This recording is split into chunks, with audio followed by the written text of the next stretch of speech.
بسم الله الرحمن الرحيم. دعاء نصف شعبان المعظم.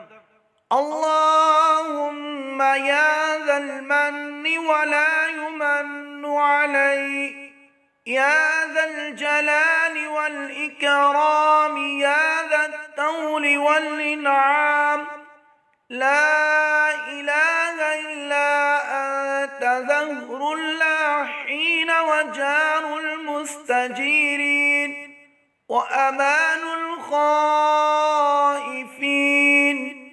اللهم إن كنت كتبتني عندك في الكتاب شقيا أو محروما أو مطرودا أو مقترا علي في الرزق، فامحو اللهم بفضلك شقاوتي وحرماني وتردي واقتتار رزقي، واثبتني عندك في الكتاب سعيدا مرزوقا موفقا للخيرات، فإنك قلت وقولك الحق في كتابك المنزل على لسان نبيك المرسل.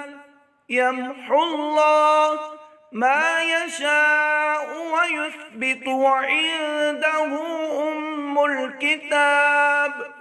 إلهي بالتجلي الأعظم في ليلة النصف من شهر شعبان المكرم، التي يفرق فيها كل أمر حكيم ويبرم، أن تكشف عنا من البلاء والبلواء ما نعلم وما لا نعلم، وأنت به أعلم، إنك أنت الأعز الأكرم.